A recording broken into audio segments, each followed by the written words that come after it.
G'day, I'm Stephen Page from Page Provan Family and Fertility Lawyers, and I want to tell you something personal about me, and that is my extraordinary surrogacy journey. For most people, when they undertake surrogacy, the journey is pretty straightforward. Most of the time, the surrogate gets pregnant, usually the first time, maybe the second, and then she carries the child to completion.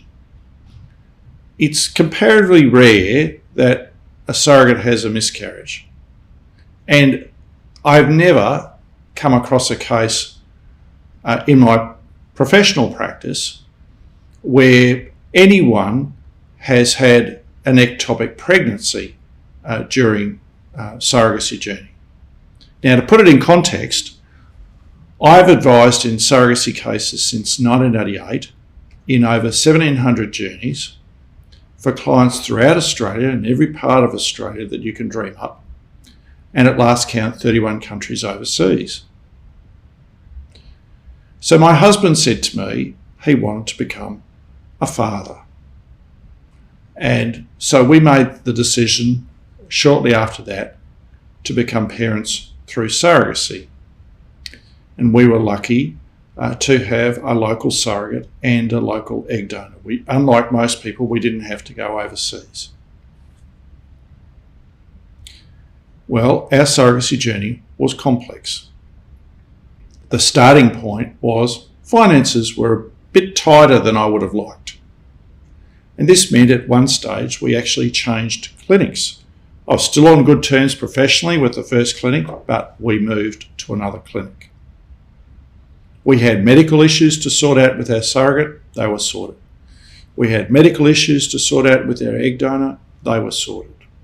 And then embryos were created that seemed to work, and then we went to the first implantation. That worked. What we hadn't expected was a miscarriage. It's a kick in the guts. It was just so painful. And our surrogate said, as I've seen happen in my professional career, this is what surrogates say, oh, I've let you down. It's a terrible thing that I've done. She hadn't done anything wrong. And of course the doctor said, well, 99% of the time it's likely to be the underlying DNA, the quality of the embryo. And then you immediately think, well, it's not her fault, it must be ours. What about the next one? You go, okay, get up grimly and with a sense of purpose and optimism and get on with it. So when we were ready, we went again. This time, to our horror, it was an ectopic pregnancy. And as I said, I've never come across this in my professional career. And indeed, my colleagues that I've talked to interstate, overseas, surrogacy agencies, the people I've talked to have never seen one. Certainly ectopic pregnancies occur, just never seen it in surrogacy. But it happened in my matter, in our journey. So there had to be urgent surgery. And I said to our surrogate, we love you. We don't want anything bad to happen to you. We cherish you. Whether or not we have a child is beside the point. I couldn't live with myself if something bad happened to you. The whole point of this exercise was to enable us to become parents, not to hurt you or hurt anyone else. I couldn't dream of something bad happening to you. Whether or not we have a child is beside the point. The point is that you are to be okay, that we love you and cherish you. Surgery went well. She recovered, and she is a real trooper. And we had a third go at it. This time, the pregnancy went well. Our surrogate was pregnant, and our child was conceived and ultimately born. Our daughter almost died in childbirth. There's nothing quite like it when you hear the midwife say in the birthing suite, darling, don't die on me. And she wasn't talking to our surrogate, she was talking to our unborn child. It was one of those funny things that happened when my husband, after X number of hours of labour, went home to feed the cats.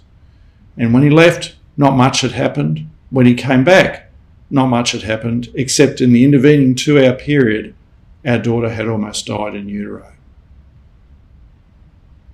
Luckily, she was born okay. In the early hours of the morning, we were lucky to have our own room with our baby.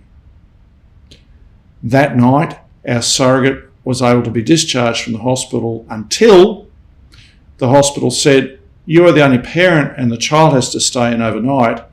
And then suddenly it went through 3 hands of midwives, 3 hospital executives, the hospital lawyer, who then said that it was advisable that our surrogate not leave the hospital. No one was under any illusions what that meant, what could happen if she left. She felt violated, she cried. We felt disempowered, we weren't recognised as parents.